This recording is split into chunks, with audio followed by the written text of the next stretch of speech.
welcome to ChainNode Live. This is Mia from ABC.com. So we are having Vincent, Zhou, Samson, and my dear co-host Michael today. So how are you guys doing today, and what brought you here in Taipei? APS. Okay. Free food. Nice. So today we're going to talk about some hot topics happening in Blockstream right now. So the first question is about Libra. So a lot of people have expressed their ideas or opinions on Libra already. So do you guys have any other opinions, or do you find it interesting or attractive as they think? We can one by one.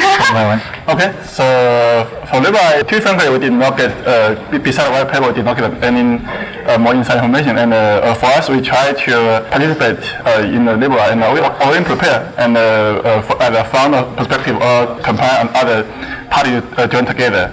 So we're exciting for the big giant company to jump in blockchain space. Maybe this is not that kind of pure crypto, but I think this is a great sign for the mainstream to enter this space. This is my purpose, and we are very active and try to be involved part in the world. How to get involved? Like running for the news? He has the money. Okay. How about you, Charlie? Well, Libra is not really a cryptocurrency, right? Okay. So it's honestly, it's not that interesting to me. I think it might compete with like Ripple or maybe Ethereum, but for me, I'm focused on like Bitcoin, Litecoin, like pure cryptocurrency, like sound money, right? And Libra is just not the same. So, but I think it's good for the industry because it might bring, Facebook has like over 1 billion people. It might bring all these 1 billion people into digital currency, and then once they're in, they might start playing around with it and see what's so good about real cryptocurrencies. So I think it'll bring more people in. Okay, actually, I have heard a lot of people saying that it's not a cryptocurrency, but they think it doesn't matter because as long as it's good for the users, it makes a good product. How do you think? Yeah, I mean, it's like Alipay and we pay, or it's or PayPal, right? It's a payment method. Okay, we can talk it later. How about you, Sam? I think you have to see how they implement it. If they respect privacy or have any semblance of privacy, it could be an interesting tool for some people in the world. I read the white paper. They have no separate. We're just like every other blockchain and open, and you can see every single transaction. They have, like, we decide to implement it in 5 years' time, some form of privacy. Well, they want to KYC every wallet user, right? So then you also know all the transactions, you know their identity. So we'll see. I mean, if they want to be interesting, they could do a lot of good, but it's questionable if they will. So what's the difference between between this kind of Libra and also other payment method like PayPal or Venmo or WeChat Pay, something like that? Libra has better marketing. Okay. So they're calling themselves cryptocurrency. But they're also using like a basket of currencies, so it's a little bit different from like US dollar based Venmo. So is there that matter a basket of currency and also one currency? Is that really matter? It matters a bit. If it's just like a stable coin, people can try to break the peg somehow. But if it's a basket, like for example, the Sing dollar, right? It's a basket of currencies, but they don't tell you what's in the basket, so you can't really attack the peg. So if Libra does the same thing and they create this basket of currencies, they don't tell you, then technically it's harder for anyone to attack the peg. But then how do you determine the value of such a coin? Like, who sets the value? Like, if it's publicly traded, then like... Well, that's the whole thing. If you create a basket, you can just say this basket is worth this much. I don't think that it might be pegged, right? So it might not even be publicly traded, the value, right? But it's open to it will have a value. It will have a value, because you still have to like take payment and you have to... It'll be like a stable coin, right? It'll be Bitcoin traded against Libra, similar to it being traded against USD. And another way I think is just like right now the stablecoin on the crypto right now, at Tether has 3.5 billion market cap, but total daily trade volumes I think more than 10 billion. In fact, people did not need so many kind of stablecoins issued, but people like to use it as a currency. If there's no KYC, every people can hold Libra as a stablecoin. I think it more makes sense, but I'm not sure. Well, who knows if they'll even launch it? because now the Yeah, US government definitely. has said like stop development. But what's actually interesting with between like Libra and PayPal and Venmo is that they're embracing open, like having API and kind of programmable money, right? So we'll see how well they do in that space, because you can't do that with PayPal or Venmo. Yes. So that would be more interesting. Yeah. Do you guys think once this kind of Libra launched, will they devalue Bitcoin or other cryptocurrency? No. No, I mean Bitcoin is sound money, right? It's not. It's different, right? It's not the same as fiat. It's better money than fiat, and so if fiat-backed coin is not really going to hurt Bitcoin. So what kind of position do you pitch this kind of Bitcoin as a like transform method? If that's way, so the Libra may take place of that place. What coin would Libra threaten? I would say like coins like Ripple, right? Yeah, it might threaten some stable coins if it has any. Yes. What do you guys think Yeah. it's actually threatening stuff like Ethereum? Because like they want to run smart contracts on it. I think it will threaten Ethereum. I think It's long way. long way. I think I never. have good reputation with good developer API, good like encouraging developers. I mean, the Facebook original platform, like Zynga grew out of it, right? So they have some good faith with developers there. They feel like there's reputation. Do you think like developers might just migrate onto that? Maybe, and it's questionable if there's a need for a fully decentralized smart contract platform. Right? I've always said like a centralized smart contract platform would be more successful because it'd be more efficient and people would trust Facebook, or because you're just running a smart contract. And it's easier. right? They want more users. Yeah. Like, right now we have dApps with thousands of users. Like, don't we want 100,000 or a million or something like that? Well, if they've architected it the same way as Ethereum, they'll have the same scaling issues as Ethereum, right? And eventually you Not go to as bad because not it's centralized. true. Yeah, because it's not. So then validators. in that sense, then it will beat I Ethereum, do right? think it will be competing with Ethereum. I think so too. Yeah. But so if any real traction happens, like let's say a couple billion people want to use it, they'll also have similar issues if you're stuffing all the smart contract data into a chain. But they don't have a blockchain. They don't have it's a centralized database. I think it's gonna. Not time, maybe. I can do that. 3 or 5 years later. Okay, so how do you guys think this kind of Libra will make profit to the Facebook? How does Facebook make profit out of this kind of project? Because David Mack said they doesn't need this kind of financial model about Libra right now. So, but he is very good executive, right? I don't think he just play all this kind of cards out right now. So, do you guys think is there any other financial models about Libra? Well, you could think that it's kind of building out the Facebook moat. So if their core business is advertising, which it is, then this is just a piece to keep people in their ecosystem, right? They don't need to monetize it specifically.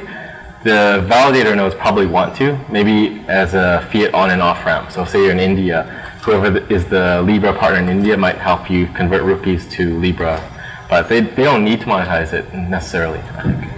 Okay. Yeah. I mean, Samson's right, and also it's it's information, right? If they control the information, and that's worth some. How would this kind of regulations do? Because there are already this kind of regulators have showed their concerns about this kind of release. So do you guys think the regulation will be an obstacle to the Libra? Yeah. Let's take time.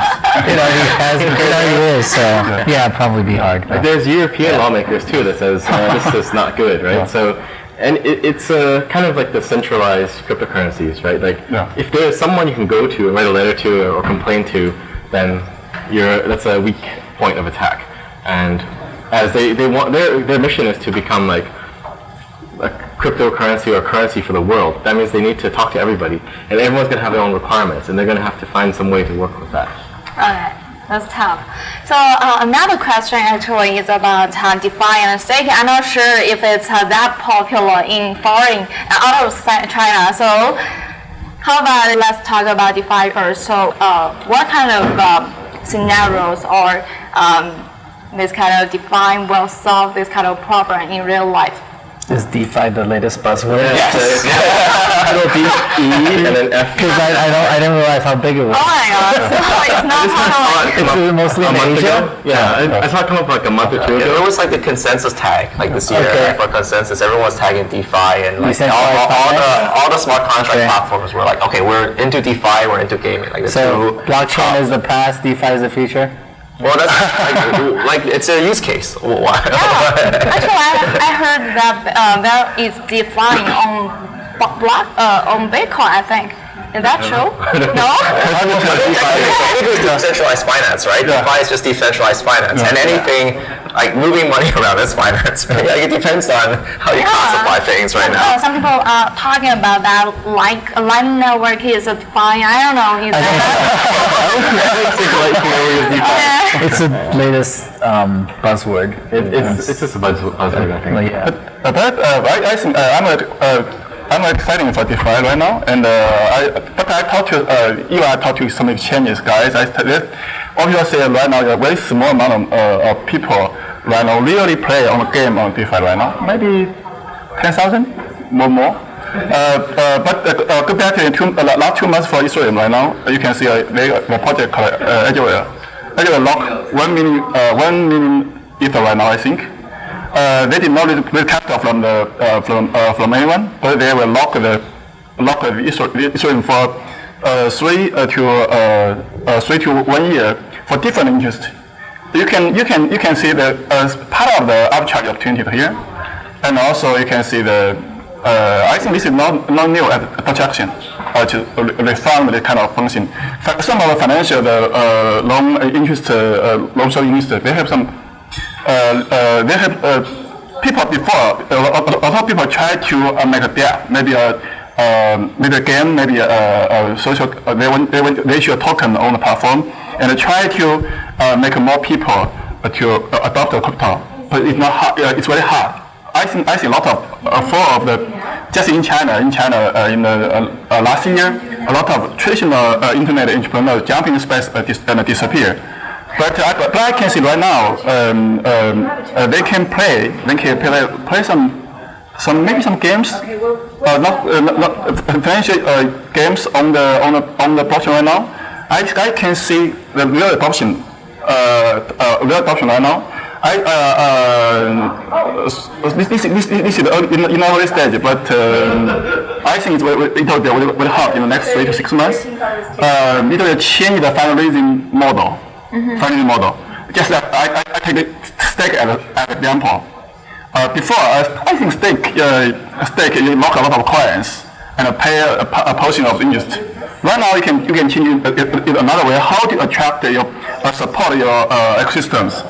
If one project wants to raise capital, but he did not raise capital from private investors, he can raise capital from the foundation or from the project itself, and he can help the project lock kind of coins, and the project foundation give them stake money to support the project, and initially to expansion the ecosystem. I think this makes sense. I know right now some project or some already in this way. I think this is the right way to expansion. They can attract real users. I think they can solve the problem. If US have a lot of money in their hand, right? They can support a project. But as a small part of the blockchain, very small. How they can expansion their project? I think this is the way. This is my point. I think it's very interesting. That's exactly what Chinese market respond to defined staking. So besides Vincent, you guys don't think this is a good use cases? Popular. The closest example of DeFi I think is like the Maker DAO, where you're staking and getting interest back. But I've had a lot of problems with their systems and how it's like they're making you repay your loan in advance because the interest rate is too high. I think they're usually so high right now, but I need a more system adjustment. And But it's kind of funny you use the word financial games. Do you think that people are taking joy in like playing around in crypto. I mean, crypto has a lot of speculation elements. Some people attribute it to gambling. We just saw that talk where Rubinini just saying it's just gambling. Shitcoin to shitcoin to shitcoin, right? Do you think that do you think there's a way to solve that, to just move beyond just playing financial games into actually solving some financial problems? I mean, even the stock market is a financial game. So, I mean, people love to gamble with their own money. And they create rules around it and try to make it fair. But if people can gamble, they'll gamble. Like, you can gamble on anything. So you can't really lump it together and say, well, how can we be better? Because so should we just be better by being 100x, 200x? Yeah, that would be gambling. And then everything moves by 0.25% and you lose everything. All liquidated. Just encourage people to hodl. That's the best thing. So what's the new stuff that thrills you or excites you in right now? So is there anything new happening right now? no. In what? I have a question with Charlie, because like we talk about privacy. I took a deep look at Mimblewimble stuff. You hinted at almost trying to implement that on Litecoin, right? Is that like serious on a side chain? On like how do you plan to do it? It is serious. I think privacy and fungibility is very important. Mm-hmm. It's something I think Bitcoin eventually will also tackle. Right? I think for it to be good money, it has to be fungible. At least not. Right? Yeah. At least like one Bitcoin is one Bitcoin. Yeah. You don't have to. Right now, like when you're using Bitcoin, at least Bitcoin. One Bitcoin is always one Bitcoin. You don't want people to say there's a good Bitcoin and a bad Bitcoin. Yeah. I don't like Samson's Bitcoin. I only like Charlie's Bitcoin. Correct. Well, I mean, and if there's a good Bitcoin and a bad Bitcoin, they will value good Bitcoin, and then the bad Bitcoin will be worth less than one Bitcoin. Yeah. Right. So that sucks. That's not good money, right? When I open my wallet to pay for things, I don't have to decide which $20 bill to take out. Right. Whereas with Bitcoin and Litecoin today, people actually have to do that. Right. Sometimes like I don't want to send Bitcoin from my bigger stash because I don't want people to know like how many Bitcoins I have. Or yeah. How many do you have? Very little. Like 5% of supply. That'd be awesome. I'm not Satoshi. I'm not Craig Wright. Yeah, so I think that's something that we're exploring. So doing like potentially Mimblewimble, and we're looking at ways to do it, right? Because you can do a hard fork, right? Change everything to Mimblewimble, but that's very drastic. Yeah, because we saw the initial idea for Mimblewimble was to actually implement it on Bitcoin, right? As a side chain. So like that's that question. Like, are you trying to implement as a side chain on Litecoin? The way we're thinking about right now is implement as an extension block. So extension blocks is similar to sidechain. It's kind of like a sidechain that's attached to the main chain. So all the miners, once the soft fork happens, they're mining both the main chain and the extension block and building on top of it. And then you're moving coins back and forth between the two chains. So once you're on the extension block chain, then it's all Mimblewimble. And then you can move coins back out onto the main chain. So just like Zcash, right? No, I mean, it's a bit different. Okay. Yeah. Zcash is just one chain, and then you can decide whether or not to shield your transaction. But in a sense it is, because in Zcash you can decide, right? It is opt-in like Zcash, right? But the problem with opt-in is it's like not everything is private then, and then in a sense you still have two types of currencies, right? The private Litecoin and the non-private Litecoin. It's still not fungible. Yeah, but once you're all into the Mimblewimble extension block, then it's all private. So you just have to encourage people to go in. Yeah, and if we find out that people prefer that, and they like most of the coins are actually there, then potentially you can like do a soft fork and actually shut down the main chain if that's what people use, right? But yeah, it will be complicated because there's two chains in it. So it's better to do a side chain. Yeah, it's better to use Liquid. Yeah. It's confidential. So it's not just Mimblewimble, right? There is other technology like Zsnack, knowledge proof, like something like that. So what kind of technology you think is better? Everything has trade-offs. So looking at it like Monero, ring signature, ring CT, complementary transaction with ring signature, is the way they're doing it. I mean, there's there's a scalability trade-off because you have to keep track of all the transaction outputs forever for the rest of the time. The chain just grows. But what I like about Monero is that they have it's not opt-in, right? It's all private, so there's nothing is visible, which is cool. ZK Snarks has a huge trade-offs with the size of the transactions, right? So the proofs are large. I think Mimblewimble does the trade-off really well because it scales and it's very good privacy, and that's why we're kind of looking into Mimblewimble. Samson, when Mimblewimble? Bitcoin? It's already on Grin, so I don't know why you don't need to add it to Bitcoin. You don't think Bitcoin needs privacy? Well, I think it'd be easier to get something like CT into Bitcoin rather than something like Mimblewimble or fancier ZK Snark stuff. Because we already have the elements in Liquid, so it's just a matter of activating it on Bitcoin. So Blockstream is going to make it happen? No, we're not. It's confidential transactions on Bitcoin itself is more of a political thing than a technical thing. You could do it tomorrow if you got everyone to agree, but there's a lot of controversy. It's trade-offs, right? So well, it's some trade-offs that people may not be willing to CT make. transactions are also bulkier, bigger, more computational heavy, but it's probably more about, some companies like Coinbase say, no, we don't want confidential transactions, right? Yeah. Because they want to be able to do blockchain analysis or it's more political than it is technical. Or there's also the quantum computing risk of CT, right? That people are still trying to figure out if it's worth it. Maybe. Yeah, it's actually a hard time for the exchange, right? Especially for the anonymous coin, right? It's what? So it's a lot of exchanges are actually not likely to. A lot of like exchanges that. don't like it. Yeah. Is it Korea that Japan. Delisted all the privacy coins? Yeah. So yeah, there's definitely that concern. So would that be a factor to make you use this kind of feature? It is, right? So if Litecoin all of a sudden, of course the community decides, right? The community all of a sudden wants Litecoin to be fully private.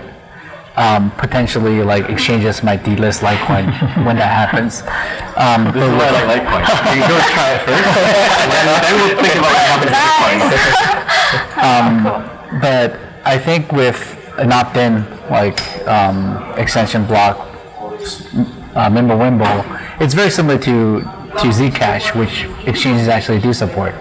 So I think the risk of delisting is low, but it's always a risk, and it's a fine balance you have to take, whether you want to go like the real cypherpunk way where you don't screw the government, they don't care at all, or you actually try to work with the government and try to do it the way where regulation works well with.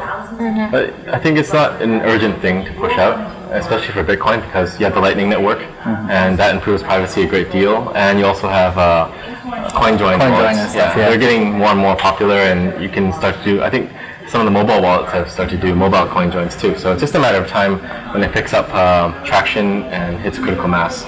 It'll be much less of an issue, I think. I remember last time we interviewed you guys, you said there is, besides Bitcoin, there is not that much use cases you have seen in the blockchain ring. So did you guys change your opinions about this part? I heard there's a project for avocados on blockchain.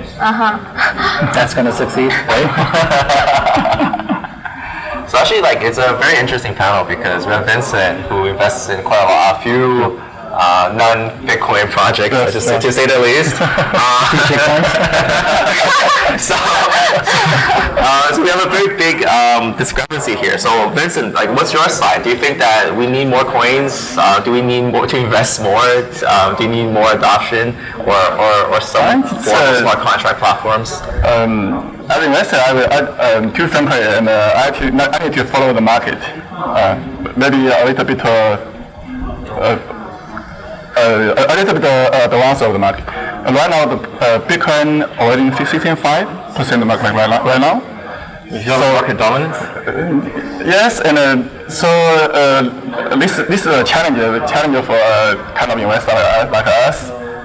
And if I agree that Bitcoin and Litecoin kind of coins will dominate 18%, I think no investor needed, right? I just buy Bitcoin, Litecoin kind of coins, or buy BNB, HTV kind of coins. No. It's horrible. Yeah, you will compete 90% of the people in the market. So sometimes I like Bitcoin, Litecoin kind of coins, but I need to do. In my point, and I hope the market, Bitcoin, Litecoin kind of coins, the market go big, but the market share becomes small. So we have rooms.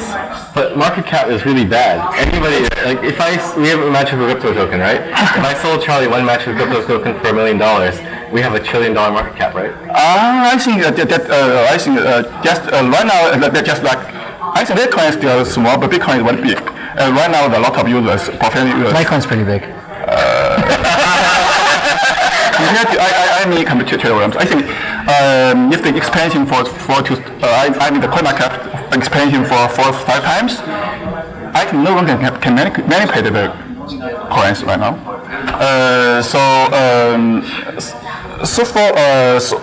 We try always trying to find some new opportunities, but sometimes we always change our ideas. Right now we more we buy some Litecoin and Bitcoin right now, and I mean, there's a safe bet, right? And then there's a speculative bet. Yes. I mean, even though the whole thing is speculative, but there's even It's like extremely speculative. A little bit less. you feel left out if you don't put some money in the extremely speculative part. $500 in every scam. Yeah.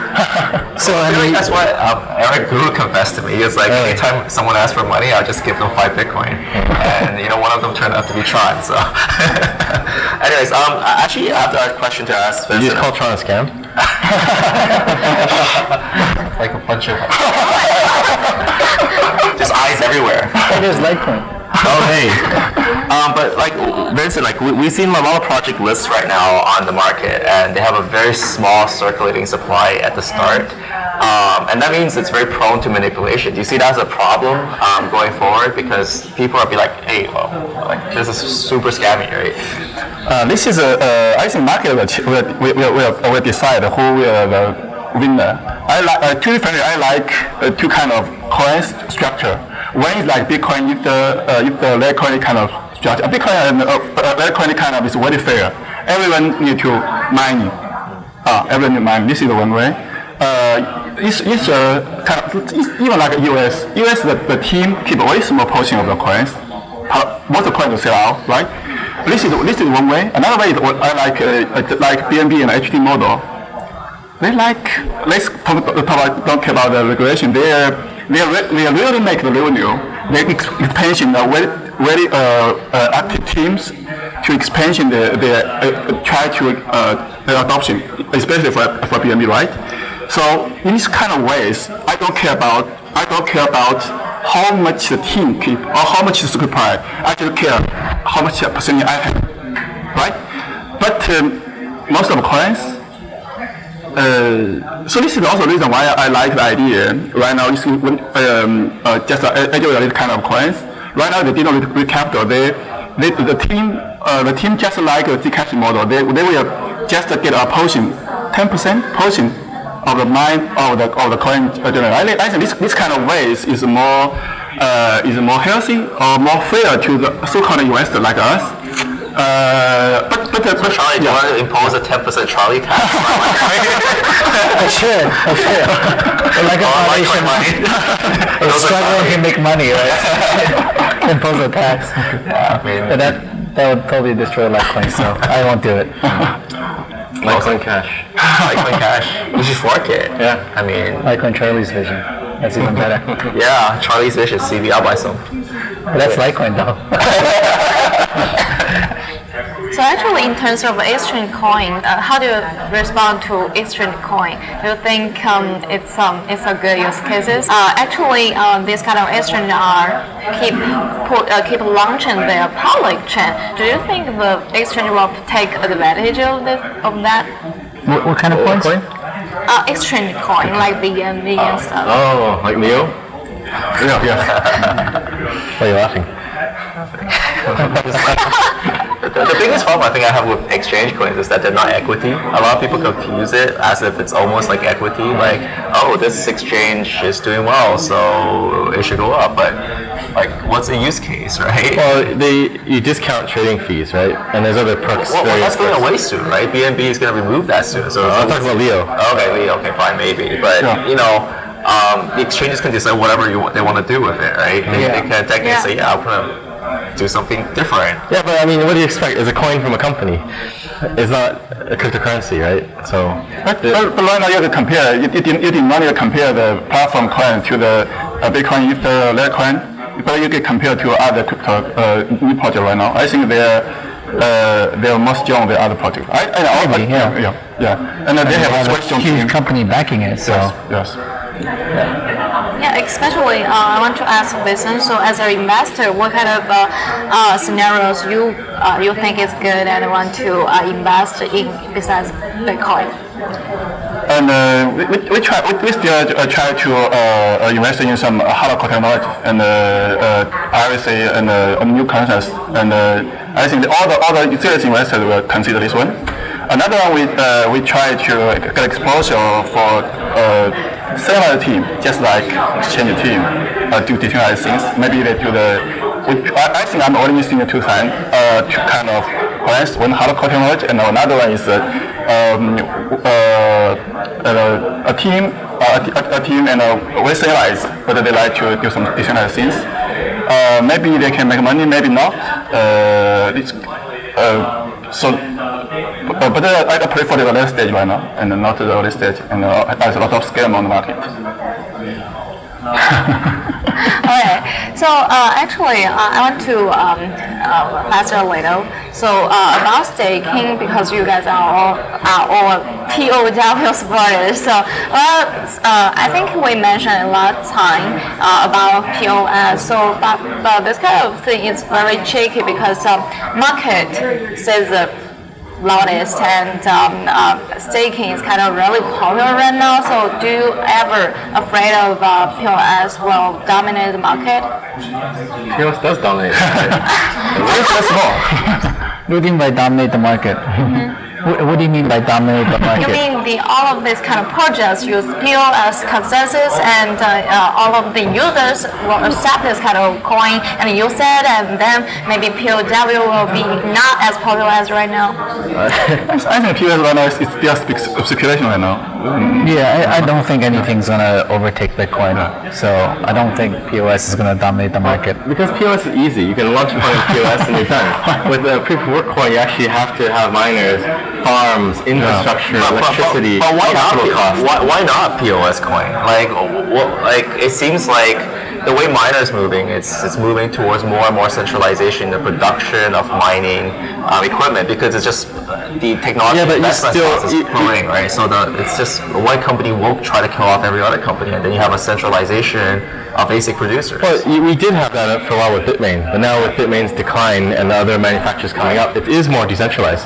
But we can't rely on that, right? Like if you look at even the processor space, Intel, AMD fought this proxy war for the longest time, but is it a real war? You know, one's on top, one's not on top, but we don't see any more CPU producers out there, like people doing that. And now we see ARM, technologies dominating that space. Yeah, but I think the trend is for commoditization of mining hardware. So I don't think it's as big an issue as you make it out to be.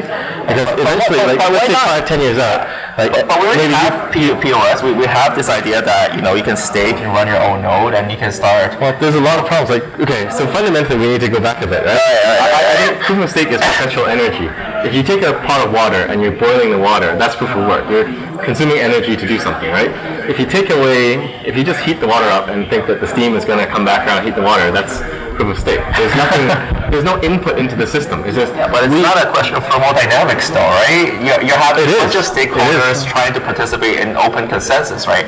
Your proof of stake still has a permissionless ledger, and you're relying on the fact that you have the fundamental assumption that people who have bought the coin want it to succeed, right? So the only way that we've seen quite a few recently, and some of them rely on BFT. So maybe if more than a third want to attack your own money, then they can. But why would anyone do that? So why not rely on some form of proof of stake? It's more energy efficient, and if you can properly select it, that's probably another technical question. But if you can properly select your nodes based on a weighted holding of a stake coin, why not?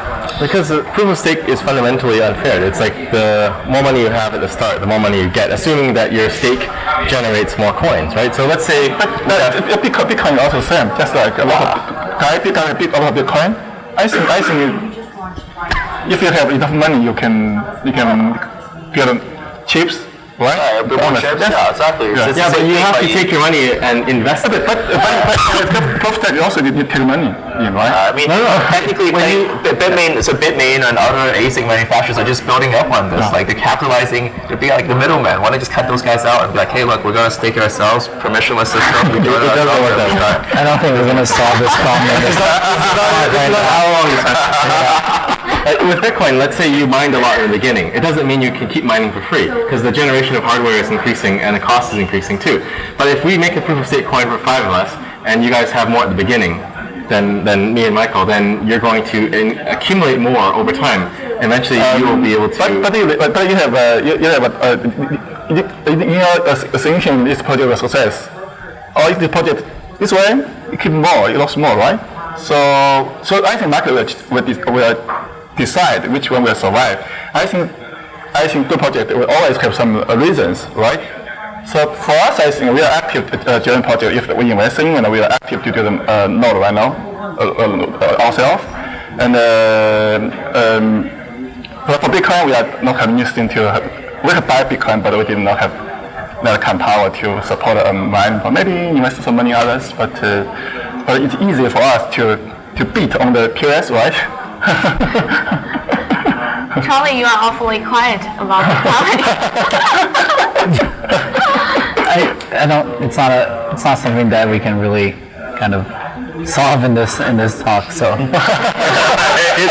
Since 2011, I mean, I'm more interested in POW coins than proof of stake coins. Yeah. Okay, let's jump it. So let's move on to the price.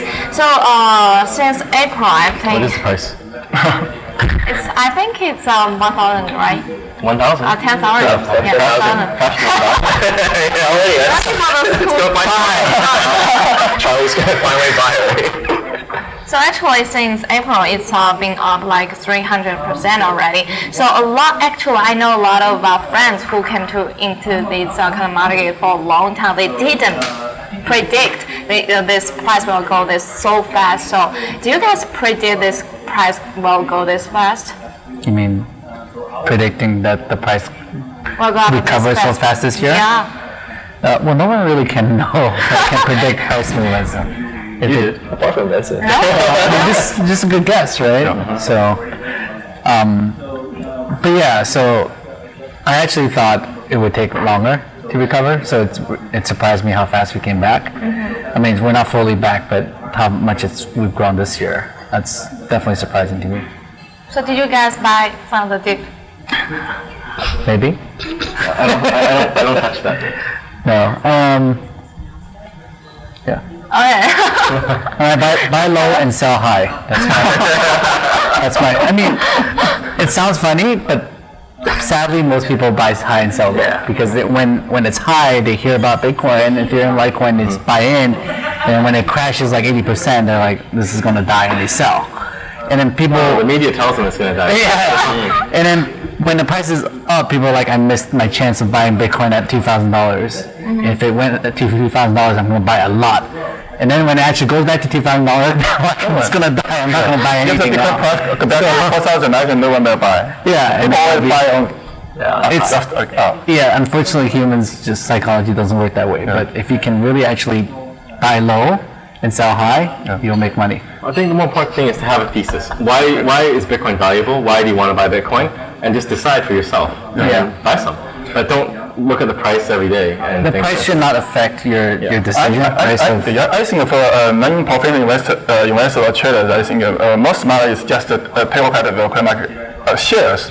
Bitcoin kind of, it's how much shares they have, they just buy and hold. And if you're active trader, trading, I think 90% of the traders will lose money in the last. Maybe Bitcoin disappear mostly. I think this is a it's a not efficient market, right? So just like stock market, if you're active trader, if you just buy and hold, I think you can make some kind of money or keep the clients. Active trader, most time you just like Charlie said, buy high, sell low, and that price recover and you. Yeah. So is there any like signal before this kind of recover? Well, I think we're pricing in the halving right now. Mm-hmm. If you look at the last halving, it's similar. We did a run up before, and then the halving was kind of a non-event in terms of price movement. And then much later, we saw some movement. So it's kind of the same thing as last halving. And another way, and comparative price, I think the trader volume is also very important. Right now, it's more than last year peak right now. So it's bull market right now. Yes. So watching trade volumes. Trader volumes, and you can easy to real trader volumes. I think the trader volume is more bigger than last year peak. Right now it's a bear market. But the coins changes. Bitcoin, Litecoin, kind of some other coins still the king, but others disappear. Right. So the trading that Vincent's like, yeah, it's so for me, it's coming. POS is coming, guys. All season? Well, not all season. I think I don't know. It's kind of funny. There's just so many coins out there. It's sad that I see that a lot of people don't do enough research into it. I think that's probably one of the biggest problems. Like right now, it's kind of like almost like personality coins. We kind of saw this morning. I was kind of surprised with the debate that it was so sensational. It's very much like popcorn drama of the Nuriel versus Arthur Hayes. It was like it felt like a TV villain. You know, Nuriel is a villain? Yeah, he felt like a TV villain. He's happy playing a villain. You know, he's like he's happy. So angry too, right? Yeah, he's so angry. He's very angry. But it's executed perfectly too, because normally when you're angry, you just leave, right? At some point, after the debate, you just He's paid to stay there. yeah, so he's paid to stay there, right? So like he's on like crypto payroll to become like a TV character, and we see this happening in different coins too, where various leaders of various coins start becoming characters. Like Craig, right? Like Craig, right? Do you see that as a problem? Like I don't know, like how would you fix that? Well, you can't really fix that. I mean, anytime there's money to be made, some scammers will come out of the woodwork and pop themselves up, right? Either they have their own coin or they have some cult of personality like Dr. Doom or whatever. But It's such a great model. It's so perfectly executed. yeah, but you can't really avoid it. It's just part and parcel. Entertainment. Yeah. how do you feel to see Ruby here today? Is it good? Wonderful. It was fun. He tweeted at me. He called me a BitMEX shill. Yeah, BitMEX paid hack. Sorry. You should ask Arthur for a pay. I did. I didn't get it yet. Okay, the last question I want to ask is that do you have any advice for those startups who want to start their own business in blockchain? I think I would advise them to build something around Bitcoin. Don't scam kids. There's a large ecosystem around Bitcoin, and there's a lot of opportunity for startups working on security-based solutions or helping people manage their funds or protect their funds, I think. I would say build on top of like Bitcoin and not like another coin. Right? Not or like I mean it's kind of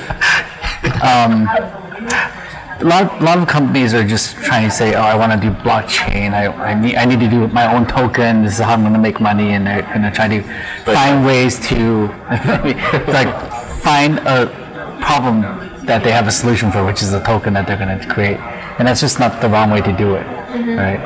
So maybe you can make short-term money. Maybe you can scam a lot of investors to invest in your coin, but that's just not a good business. So yeah, you don't really need your own token. Okay. My advice is pay into Defi. I think we are using right now, and that's what I say. I'm not sure.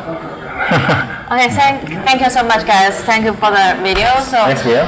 So we will see you next time. Thank you guys again. Thank you. Thank you. Thank you.